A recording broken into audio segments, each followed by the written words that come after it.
You are listening to Framing the Future podcast, presented by the Architectural Authority magazine. Nothing to me is more miserable than working in a place you're not inspired by. And I feel like a lot of people can relate to that. We've all had a job where it's like, we're just doing it because we need to. But with architecture, like, it's very intense. There's a lot of liability. There's a lot of you have to be almost a perfectionist with your work. And it's like to have that level of responsibility and to not be inspired at the end, it's that to me sounds like devastating. This episode is sponsored by the Stones and More Group, your go-to destination for premium surfaces and a leading wholesale distributor with over 2 decades providing top-quality porcelain, ceramic, slabs, mosaics, panels, and building materials, crafted to transform any space. To learn more, visit our website at mosaics.com and explore our full range of premium products.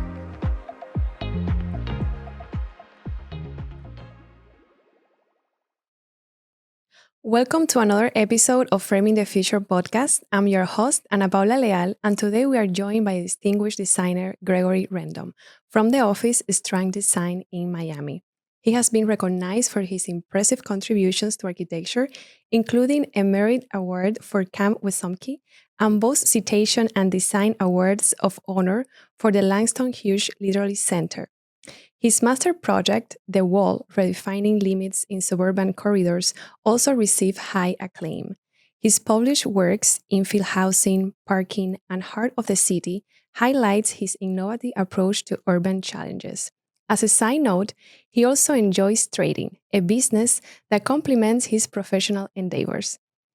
Thank you very much, Gregory, for being here. I'm very excited and happy to interview you. Mm-hmm. And we graduated the same year, like in 2022. It has been like 2 years now, and it has been a long journey since we started our careers. Yeah. And I would like to know more about where was the time, the moment where you decided that architecture was your, your professional job. Mm-hmm. Well, thank you for having me. Thank you for the nice introduction. I'm surprised that I was able to accumulate all that with architecture in such a short period of time. But to answer your question, excuse me, I actually got into architecture not by my decision. So when I graduated high school, and I went to SUNY Delhi in New York, where I'm from, New York City, I didn't have a major.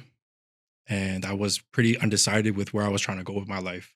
And my mom ended up picking the major for me. So we were there with the advisor, and they were advising us to pick a major, but I wasn't really too sure. So I was thinking about doing automotive. It was a technician school where they have like hands-on majors and things like that. So at that time, I was so naive, and all I cared about was basketball. So I was thinking, okay, I would do automotive because they had a thumbnail of like a mechanic working on a nice car. And I was like, okay, I'll do that, whatever. Like, I didn't care at the time. But my mother, she was like, no way, she saw architecture. She's like, my son's going to be an architect. My son's going to do that. And the thumbnail was like a kid building a wood model. It was like an abstract model. So since I was like pretty open-minded with whatever, I kind of just went with it. And that's how I got into architecture. Nice. But I didn't take it seriously until like I got kicked out of school. So I was academically dismissed.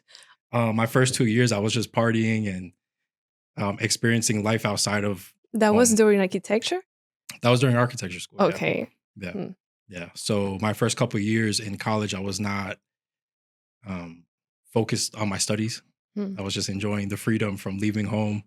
And when I failed out, that's when all the consequences started to come in, and I started to realize like I need to take my life a little more seriously, So when I failed out, I went back home and I started working construction with my dad because he's a project manager in a construction company, and we bounced around together a lot. And that was a very difficult time for me because I was going to community college to rebuild my grades. That was at nighttime, and during the day, I was waking up at 4 to work construction with Wow. him. Yes. So from 4 a.m., we would go to Staten Island. That was like 2 hours away from Queens with traffic and everything. And by the time I would get home, would be like 6 p.m. I would have to shower really quick, get all the dirt off of me from the job site, and then take the bus to Long Island to go to community college. I wouldn't get home from my night classes till around midnight, Wow. and I was waking up at 4. So this was like a very rigorous routine. That was like a real wake up call for me, Yes. So, and construction is a very laborious Hmm. profession, and it requires like a lot of physical activity, and it's exhausting. And you're exposed to the elements in New York. I was working in the summer, the spring, the winter, so I experienced like all the conditions.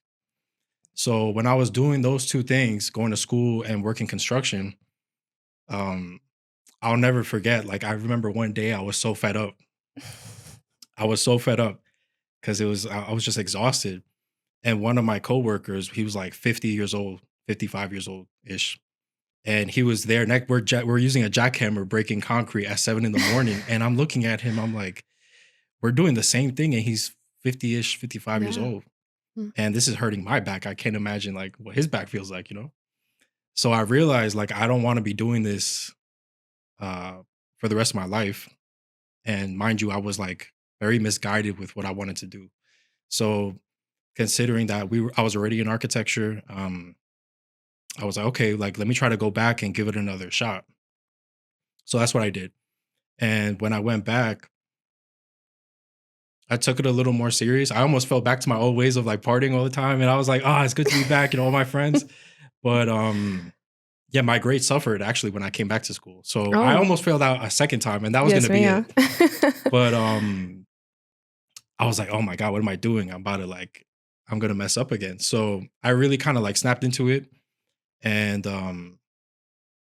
from there, I had like 2 years left before I had to graduate.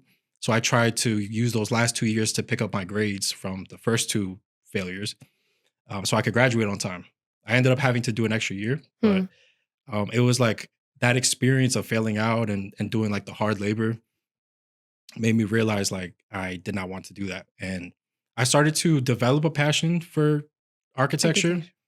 Um, but it wasn't like I didn't pick it myself. So it was like a bit delayed. Hmm. But I would say like junior year, senior year of college, of undergrad, that's when I really kind of like locked in and decided that I wanted to, pursue a career as an architect. Wow, Yeah. that's an incredible story because that happens to a lot of people, and like I really appreciate like how your strong will, your confidence to be able to overcome those thoughts, that routine, Mhm. that moment. So, and when did you move to Miami, and how was that transition, and how did you start to working in strand design? Because I know you were doing an internship while in Mhm. school. So Mhm. how did that process came? Yeah. So I moved to Miami 2019, right after I graduated from SUNY Delhi, New York. Um, I had that one summer. I was working in a barbershop because I knew I was going to move here. So Mm, I didn't want to get into like too deep into architecture. I just wanted to move here and then establish myself. So I moved to Miami in 2019, and that was right before COVID. That was a semester before COVID. yes. So that transition was quite difficult because, to be honest, that summer I had gotten into like a situation where I actually wasn't able to come to Miami. So Mm. there was like a lot of things that I had done, like a situation I got myself into where I was no longer like permitted to leave to go Oh to wow. Miami. But um a miracle had happened, and a lot like the stars aligned, and I was able to make it here, and Yes. I was given the green light to come here 2 days before I had orientation for Wow. grad school. That So that's one. as soon as I got the Yeah. green light, I packed my bags, trash bags. I didn't own luggage at the time, so I threw all my sneakers, all my clothes, put it in my car, and we drove down here like Mm. straight, like 24 hours straight. And with Strang Design, that was 2019, August 2019. I didn't start working for Strang until 2020, March 2021. So my first semester at FIU, shout out to Eric Peterson. He's the one that mentioned Strang to me. Hope he's doing well. So he mentioned he brought up Strang in one of our studio days because we were talking about modernism and just like abstract modernism and architectural modernism and all these things. He briefly mentioned Strang, so I took note of it, and I went on their website later that day to find out what they were about. I knew I wanted to work. I was ready to work. I had done already like my undergraduate degree, so I was already ready to start working in a firm. And I encountered on their website the Genora residence. So if you look it up on their website, they have a project called the Genora residence. Starts with a J. When I saw that house, I didn't even know what I was looking at, to be honest. Like, and I'm referring to like the image from the back facade where the pool is. That kind of left me speechless for a little bit because I'm trying to figure out what it is that I'm actually looking at. This is like architecture. It's not a very obvious house. There's a lot of depth to the facades. There's a lot of indoor outdoor spaces that are not that clearly defined, which now is typical for my understanding. I could read that, but back then, where I come from, all of the houses are predictable. It's like the ones that you draw in kindergarten, right? Like the square with the gable roof and the 2 windows. Those were the type of houses that I was used to seeing, brick houses. So coming down and seeing that style of architecture, it impacted me in a way where I was like, what am I looking at? This is so beautiful, you know? And you fell in love with? I fell in love with it instantly. And it was full of like lush landscaping. The materiality was like so unique. I had never seen that type of concrete used before, you know, that type of finish. And back then, excuse me, I didn't have, like, my taste wasn't really clear. What I liked, what I didn't like. Because what I did in New York when I was in school was I was just like copying Zaha Hadid on all her projects. You know, like when you start out in school, you just the first thing you do is copy Zaha or Bjarke Ingels, you know? So I didn't have like an acquired taste yet for architecture. I didn't know what I really liked, what resonated with me. But when I saw that project, it just like opened like a new door window. For me. Yeah. So I said, I'm going to work there. And COVID came. Yes. COVID came like right after that. That was a hard time. So that kind of postponed everything. I still applied during COVID. But yeah, I still applied during COVID. And there was like no reason. Like there was a bit of correspondence between us, but there was no like nothing manifested from that. And I didn't interpret that as like a COVID issue. I took it kind of personal because I felt like I looked at my portfolio objectively, my undergraduate portfolio from New York, and I realized like this needs some work. This is not aligning with like the standard, the standards of the Strang Design, you know, like design, that. And I had done my research. Like I looked at other firms, high-end residential firms that do mixed use. And, you know, I had formed an opinion about Strang that they were pretty good based on what I saw. Like, I didn't know their reputation at the time, like that they had won all these awards, and I wasn't really too familiar with that. I was just going with what I saw.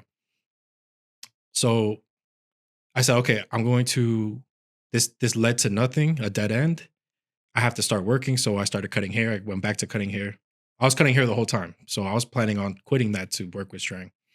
But that didn't happen. So I said, okay, that put a real chip on my shoulder to like improve. I said, I need to be better. Like if I want to work here, like I need to step it up. So the next year at FIU, I just like really locked in with all the projects and was really focused on learning. I was very intentional about learning. Whereas before it was like, let me just do my homework, do what they're asking for so I can just get it over with. The approach to school was totally different now. It was like, I'm here to figure myself out as a designer, learn what I like, what I don't like, what resonates with me, and like go beast mode. Like that's how I would talk to myself. Like I got to do this. So the following year during COVID, it was like every project was like I was learning substantial. Like I was really engaging with every professor, taking a lot of time outside of class to like work on my project with them, and get their feedback, and doing a lot of research on my own too. And a year later, I applied with a brand new portfolio, all new projects, and they, we Yeah. ended up working there. So I interned for them for like a year, and then that was it. Now I'm there full time. And when does so how does the philosophy, how has strong design shaped your philosophy and your um, vision Mhm. for designing? How has all this time helped you to become a better like Mhm. professional? Mhm. So in terms of like design philosophy, Mm. like I understood Strang was about like environmental Mm. modernism. Like that's like the ethos of the firm and what they're rooted in. Um, but at that time, I wasn't really focused on that. Like when I was trying to work with them, I wasn't like trying to be environmentally modern. I was just trying to figure out who I am. Hmm. So with every project, there was like a common theme that I was implementing, which I part of it I brought from New York, which was like using natural light as a means of like a design feature, but like a guiding element throughout the architectural experience. So that was something I always brought to my projects, but I realized like during that time of COVID and basically the first like 3 years of me being in Miami, there was a lot of hardships in my personal life with my family in New York, and there was a lot of like chaos Mm. in my life, and it was a very like dark time at during that period. And I don't know what led to it, but I just kept designing and design. Like design was like my way to kind of escape that. And the thing was, is like my mom would call me with all these problems, and even though I'm 1,000 miles away, it would still follow me wherever I went. So architecture was like me having an opportunity to create a space where I wanted to be in that moment, you know? And I didn't realize that until you asked me that question. All my projects have this common theme that where it's like a very tranquil Yes. environment.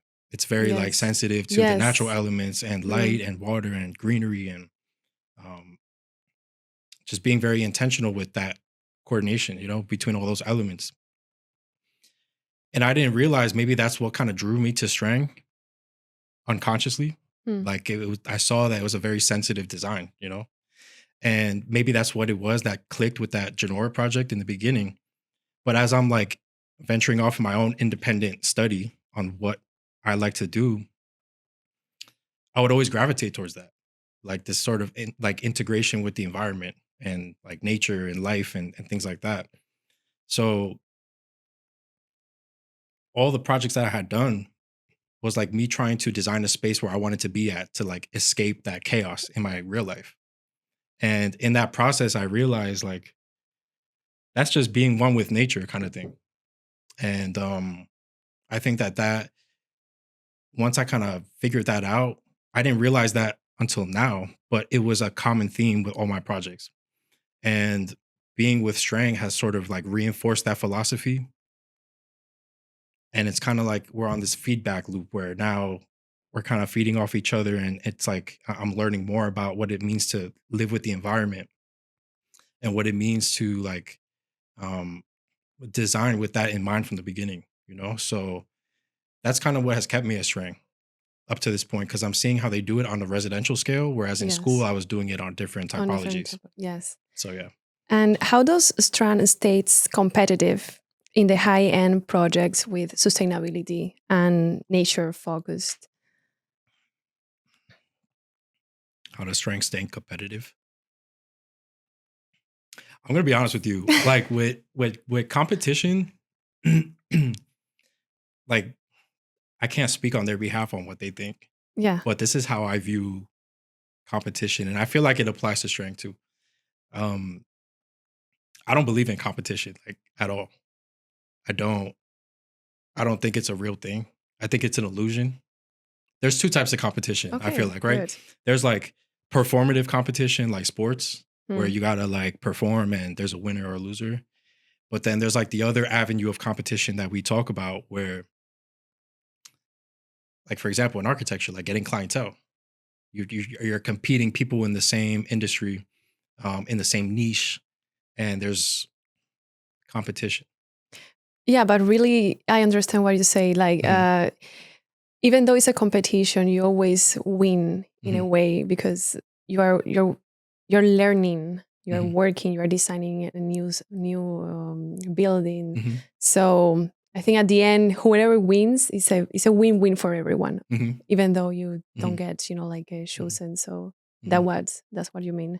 Yeah, sort of, Yeah. and more specifically with like how to stay competitive in a market where there's Yes. other people, right? Like that's what I'm saying. I don't even believe that that's a focus or to me that's an illusion. It's not even Hmm. real. What I mean by that is like you have a product or a service or you are who you are, right? To a degree, like or who you want to be. And you kind of determine your intrinsic value of whatever that Yes. product is or your firm, whether it's architecture or even like in dating, like who you are, like you have an intrinsic value, whatever Hmm. that is. And when it comes to something like architecture that involves like a philosophy, you double down on that philosophy and whoever aligns with that, you You guys will follow merge. you. You Will merge. follow. And then, something Yeah. great can come from that. Whether it be like an employer-employee Hmm. relationship because or like a client firm Client. relationship, Yes. it's fractal on many different levels. And it's like you attract whatever your intrinsic value is at that time. So that's how I see it. And it's like to remain competitive is it's not even a it's not even a thing. It's like double down on what you believe in, what your Believe in you. philosophy, Yes, exactly. and And whatever he'll client comes follow. your way, Exactly. Yeah. they're your They client. will come. And it's better to again, I'm not speaking on their behalf, but this is how I view it. It's like I would never even focus on that on other people or whether a client will go somewhere else Yes. because it's I like, think there is also always clients for every type of design, like yeah. it's not about pleasing everyone or Hmm. trying to design for the general people, but Hmm. to design for what you say, your beliefs, Hmm. what you truly want to bring to the world. Yeah. So let's talk about trading, Okay. which is Trading. a big part of your daily life. Yes. And how do you started trading? Oh man. And when? Eh, That's Trading. an interesting topic. I started trading back in 2019. I got introduced Hmm. right before I moved here. Yeah. But I didn't start trading till COVID 2020. Um, and the reason I got into trading was because my family, like our home in New York, was Mm. going through a foreclosure. Oh. And like I grew up with like a single mom, and there's two sisters. There's three of us, and it's like a very difficult financial situation. It was like a crisis almost. Um, so that's what drove me to trading. I was like, I need to make money immediately to purchase this house back before the bank gets it. Did you? No, No. no, and that's a whole nother story. But we still have the home, Yeah. but it's still up in the air, Wow. miraculously. But that situation's what drove me Hmm. to. I was thinking of real estate. I was thinking of, and real estate has so many branches too on how to make money. But I was looking into that. I looked into drop shipping. I looked into trading. I looked into investing. See, Um, your mind is like, okay, how to make yeah, money fast. yeah. And I Googled it, like, how do I make $1 million? And trading, trading seemed like the most like reasonable way to do it Mm. because there's no overhead in trading. There's no employees. There's no like in real estate, you have to depend on so many other factors and it's competitive, which I didn't want to deal with because I'm in school and I'm dealing with like a whole bunch of other things. Trading is like you depend on yourself. You're self-sufficient. You don't have a boss or a client. And the upside to trading is like You can lose it's it. limitless, Yeah. So trading, I decided I wanted to be a trader in 2020. And it's been 2020, it's been 4 years, 4.5 years. Wow. And yeah, that's a part of my daily life now. Yeah. And we had a conversation about once you graduated, that interview back with STRANG Design. Yes. And I was very impressed on, like how you were able to negotiate with STRANG Design Mhm. the working hours. Yeah. You said to yourself, I need to start at 11, right? Mhm. At 11 because I'm trading in the mornings. Yeah. So how was that? Because that shows, like courage, you were sure of what you wanted Yeah. and you were all the way in or nothing. Yeah. Yeah. Literally. So Yeah. how was that conversation? How do you prepare yourself for that moment? That's a great question. So um I'll tell you how that happened. So I was interning for Strang for a year, and then I was approaching graduation in April, May when we graduated. Yeah. So by that time, I had already been trading 2 years, and I already had a well. My routine was always changing because as a student, your classes change. Yeah. So I was juggling internship with Strang, working, as a student at FIU, and then learning how to trade, and then also trading itself. They're two different components. So when it came time to graduate, Strang had, I met with Strang, and they basically were asking, do you want to come full time when you graduate? And I was dreading this conversation for months. You were like I was dreading the conversation for months because I knew my life was about to get very difficult because I'm going to graduate. In my mind, this is what I was thinking like a few months prior to our conversation. Like what I'm about to add, what I need, Strang cannot give me.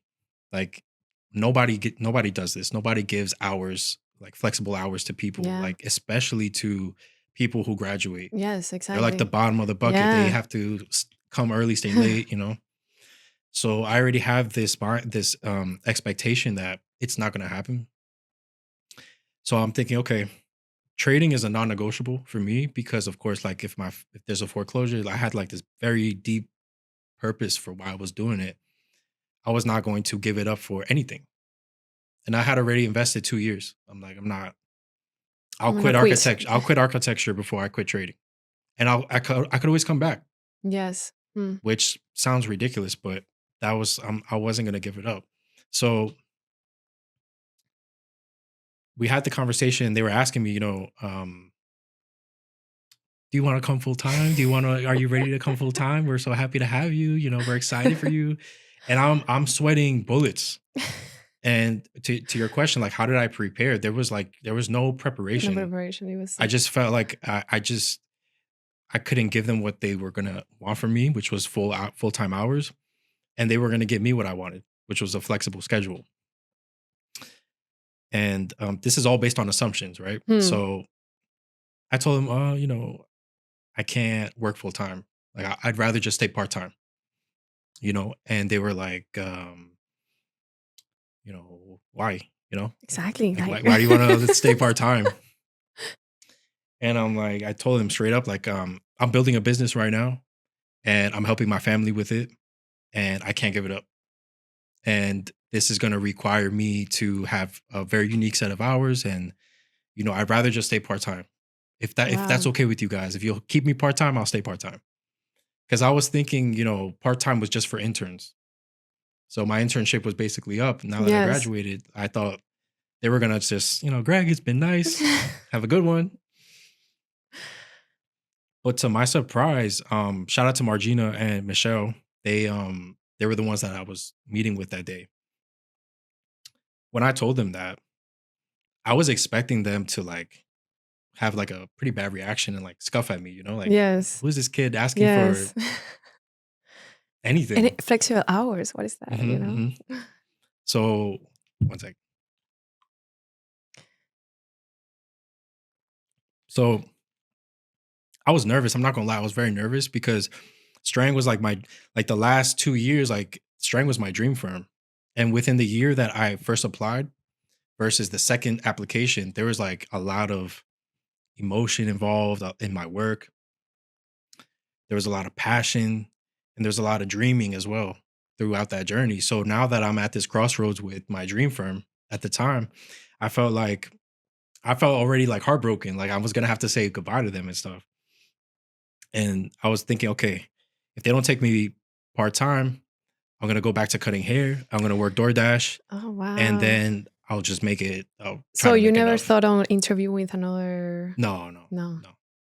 Oh, to that's a good point too. Like when I was applying, I had only picked 3 firms that I was gonna work for, and if I don't work for these 3 firms, I'm not working in Wow. architecture until they Wow. until That's they a take. very strong like Mhm. mindset. Like, yeah. Yeah, I mean, to be honest, like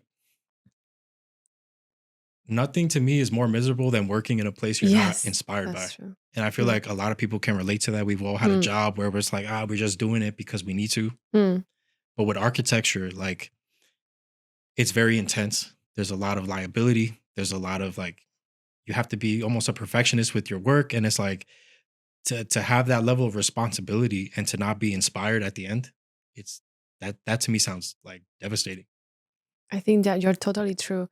And I think like we'll be even more happy if we really, Hmm. like choose the office that aligns with Hmm. what we Hmm. like to do. Yeah. And that's how that's I think that's the only way that you can keep yourself creative and not like, oh my god, I'm thinking I'm changing jobs, Hmm. in 2 years or 3 years. Hmm. So I wish, like more people have that, like a Hmm. security of what they want, who they want to work for. Hmm. I think that's essential Hmm. because that becomes our life at the end of the Yeah. day. Spend 40 hours there minimum. You better like where you're Yes, working at, you know? yes, So exactly.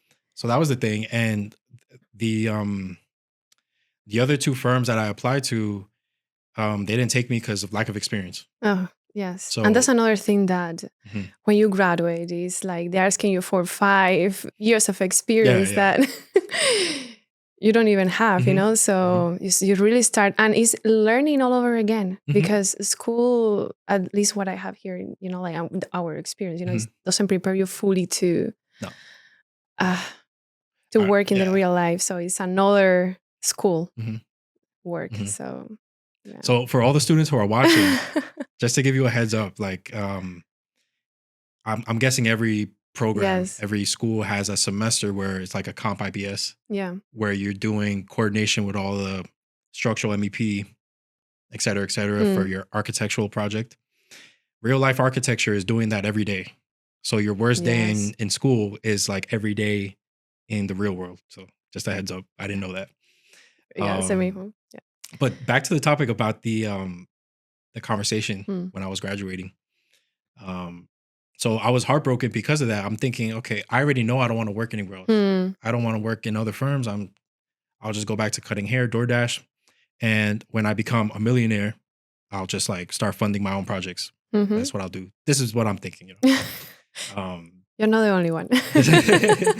so what happened was I told them like if I asked them if I could stay part time. Mm. They asked me why. I told them building business. Da, da, da. I didn't give them the specifics of why I was doing it or what I was doing. But I told them I was helping my family, and to my surprise, they were like, "Well, how can we help you?" Wow. And I was like, Nice. I was completely blown away by that reaction, by that Nice. response, But the response, yeah. and Nice. that moment like built so much safety between me and Strang. Right then and there, I was like, "Damn, this is so beautiful of them to even like do something like that." So they asked me what I needed, and I said, look, okay, um I need to my hours, I need to shift them from typical 9 to 5 to 11 to 7. Mhm.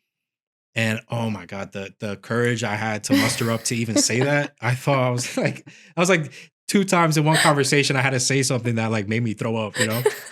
So I tell them like 11 to 7, like scared that they're going to say, get out of here. We thought you were going to ask for 10 or 9:45, but 11. So I said 11 to 7. I was so nervous. I was so nervous. I'm like, oh, I don't want to do DoorDash, like DoorDash. like my family, like I already failed out of school. Like I've gotten in trouble with so many things. Like, I'm going to disappoint them now if I tell them I'm doing DoorDash, after graduating with my master's, And then you also received your master thesis. Also received the award.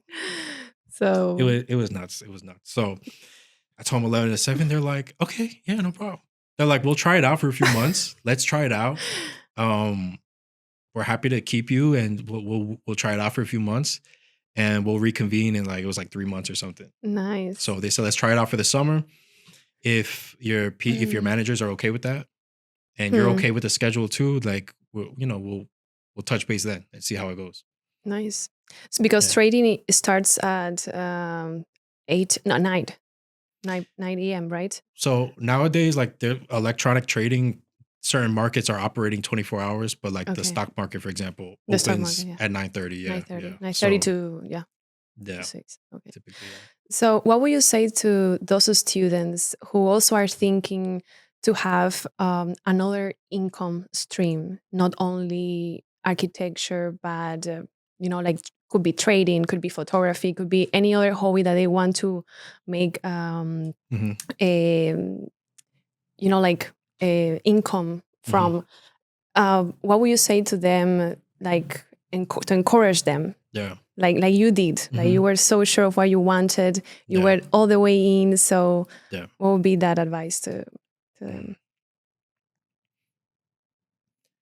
I would say like, I feel it's kind of hard to give advice because like I came from such desperation. Yes. And that's what fueled me to like, I felt like I didn't have a choice. And I didn't see it as a hobby. It wasn't fun. It was actually quite tiring, like to do all those hours and to learn. And then, I failed for every day as a trader. I failed for so many days, months, years, and I'm still in a learning process. So to give advice for someone to venture off into something to go make money, to bring in an additional income stream, ideally you'd want to do something you like you said, right? Like photography or something that aligns with your skills, or even if you want to learn a new skill, like that'd be great. Be interested in what you want to do. Yeah, be on top of new technology, new ways to, and there is so much things that you can do now that I think and we like as an architects, we have so many skills that we have so many. Yeah, it's not just architecture and learning codes. It's so much more than that. That I think like anything that you want to, that you think you can make a business, you can do it. So that's one thing I love about architecture school is like despite all the stress and like the curriculum being so demanding, you come out of there at least if you invest like intentionally your knowledge and you apply yourself, you come out with a beautiful way of thinking and seeing the world and solving problems. And if you have an inkling of creativity, you have an opportunity to nurture that and to marry that with like a very process-oriented workflow. I mean, the mind of an architect is quite unique. Yeah, and so for the project, we work on so many different projects that you're constantly learning about every market, or if you're doing a hospital, you need to think like someone who works in a hospital, what they need. So you're constantly learning about new things. So that's amazing for me. So let's go for a little game. Quick questions, very simple, so you need to answer fast. Okay, let's do it. Okay, sounds good. Favorite building material? Concrete. Concrete. Favorite project to date? Oh man, architectural project or like? Yeah, not my projects, right? No, like, or from yours too. Yeah. No. I mean, come on. Damn, that's tough. I would say though, the High Line. The High Line. Oh man, that project is just it's beautiful. Okay. One thing every building should have, besides the obvious, but that must have. Yes, bueno, beside the obvious. A front door. Nah, Okay. Okay. Did I cut you off, or is that the whole question? No, yeah. No, it's that. That's the question. One thing every building should have? Yeah, exactly. Like something that would make it better.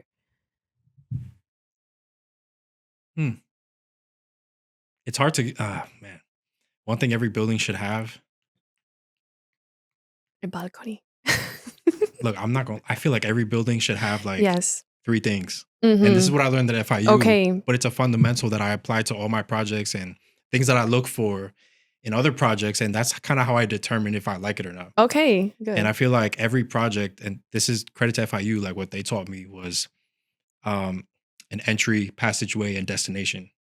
Okay. So yes. breaking down whatever project you're working on into those 3 things and using the entry, passageway, and destination as a moment of architecture.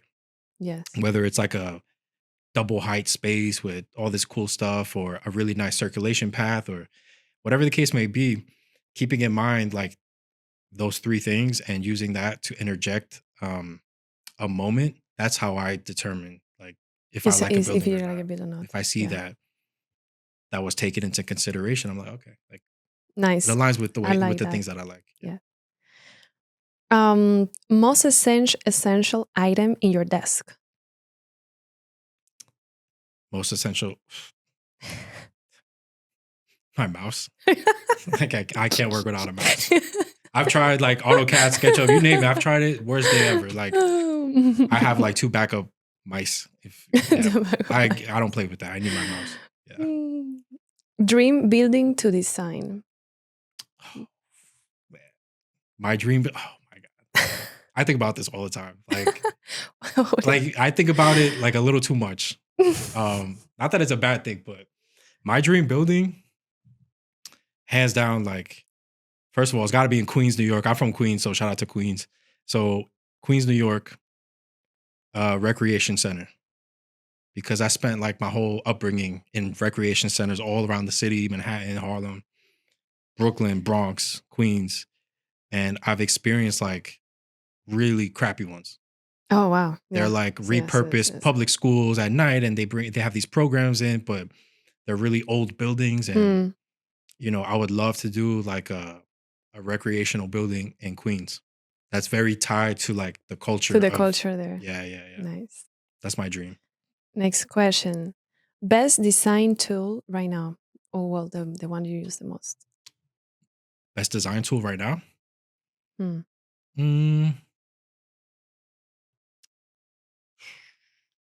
Like software? Yeah, it could be. Yeah, the software. I would say, I mean, now that I'm working at STRANG, STRANG uses like SketchUp because we do residential. Like, so they focus on SketchUp and we translate that to Revit. Prior to that, I was working in Rhino, which was cool. I feel like I don't even have a bias anymore. Like whatever you give me, I'll work with. And if I don't know, I'll learn it, But, well, actually, no, to answer your question, like sketching, I'll never like let that go. That's one thing. Like you could replace all the softwares and give new ones. That would never. I always like sketching is so instrumental for me in like clearing out the fuzz and getting eventually to modeling. So nice. Yeah. Most inspiring city? New York. New York. New York City. Come on. I don't even have to say it. I don't even have to say it. Coffee or tea? Coffee. Okay. Oh, actually, no. Tea? Equal. Equal? Okay. I drink coffee and then I have my tea at night. Me too. Bueno, which tea? Because I know the black tea and green tea has caffeine too. So. Well, no, I don't drink tea during the day. Yeah. Because the caffeine consumption, like my tolerance is high. A little too high. And tea cannot give me that. So who architecture student doesn't have the coffee tolerance. So the tea that I drink, I'm an old man. Like I drink bedtime tea, chamomile, and then there's a stress relief tea. So I have like 3 tea bags. Madre mía. And I just squeeze honey and lemon and that knocks me out. Okay. So one last question. Mm-hmm. What would you say what would be 3 advices you would say to your younger self? Three. First, my younger self. Okay, I'm gonna refer to my younger self as like 2019 Greg when he first came here, because that was like the beginning of a whole new Hmm. chapter. Like quite literally, like I moved here. It was a new city, new school, new mentality. I was more focused. So, but also like taking on the business of trading in school and balancing all these things at the same time. The first piece of advice that I would give him is, well, first I give him a big hug. Like I needed a hug back then. So I'll give him a big hug, tell him like, you're doing good. You're doing the best that you can, and that's all you can do right now. You know? So don't be so hard on yourself. Um, I would tell him that he's falling for a lot of illusions that are making his life a lot more difficult than they need to be. Falling for the urgency illusion, thinking that even though the pressure of maybe losing your home and your family being homeless is like real and it could happen any day, acting on that urgency can sabotage months of progress that you've made, especially as a trader. You take the Hmm. stairs up and the elevator down. You make all this money, you're accumulating your funds, you're doing well. One bad day, you lose everything if you're not in control of your emotions.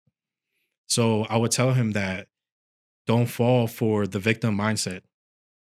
That even though I feel like a victim, I feel like a victim of poverty or all these things that are motivating me to do great things now, staying in a state of mind of victimhood is like being powerless. Hmm. And when you dwell on that, it can perpetuate this negative cycle, which can lead to negative emotions, negative thoughts. And now you're living a life of negativity that doesn't even align with your personality.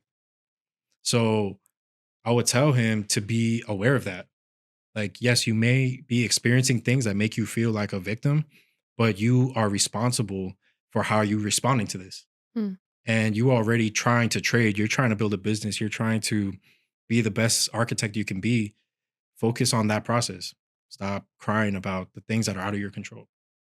And maybe you could go to sleep at night happy, instead of depressed. So stay like snap out of that victim mindset, get rid of the urgency illusion, take care of your health because this urgency is forcing you to work a ridiculous schedule, 16 hours, 7 days a week, and you think that that's the grind that's required. But you're not exercising, you're not eating good, so now you're suffering. Your body's weak, Hmm. emotionally you're irregulated. Um life is miserable. Life is Yeah, miserable. Like wake up. exactly. So take care of your health, like exercise, eat good, socialize.